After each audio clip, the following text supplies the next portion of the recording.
दिल्ली विरोधियों की phone tapping मामले में रामकृष्ण हेगड़े की कुर्सी छिन गई और जासूसी के चक्कर में चंद्रशेखर को पीएम पद गंवाना पड़ा था।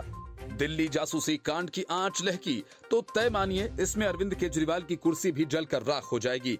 साथ में मनीष सिसोदिया तो नपेंगे ही, क्योंकि अब उनके खिलाफ सीबीआई एफआईआर दर्ज करने की तैयारी कर रही है। केजरीवाल ने जिस एफबीयू का गठन किया था उसके निशाने पर बीजेपी और कांग्रेस के नेता ही नहीं बल्कि मोदी सरकार के मंत्रियों से लेकर जज तक शामिल थे। इतना ही नहीं, एफबीयू ने मुखबिरों की पूरी फौज इकट्ठा की, निजी जासूसों तक की मदद ली गई।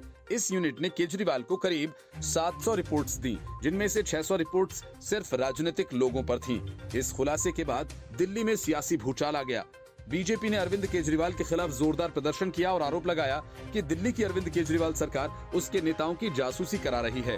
अरविंद केजरीवाल ने 2016 को एफबीयू की स्थापना की थी। राजनीतिक विरोधियों, केंद्रीय मंत्रियों, सांसदों, उपराज्यपाल कार्यालय, मीडिया हाउसेज, प्रमुख व्यापारियों ही नहीं बल्कि न्यायाधीशों तक पर नजर रखने के लिए कहा गया था। एफबीयू की स्थापना बिना प्रशासनिक और आर्थिक स्वीकृति के लिए केवल अपने कैबिनेट की स्वीकृति के आधार पर कर दी गई।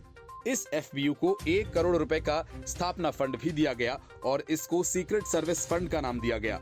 दिल्ली सरकार के सतर्कता विभाग ने इस यूनिट की स्थापना पर आपत्ति जाहिर की थी।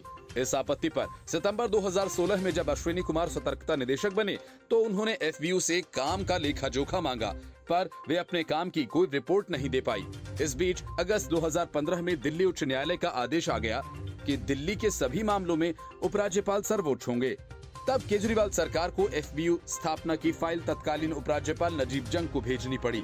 उन्होंने सतर्कता विभाग के रहते ऐसी नई संस्था बनाने पर आपत्ति करते हुए न सिर्फ फाइल को रिजेक्ट कर दिया बल्कि सीबीआई जांच के भी आदेश दिए।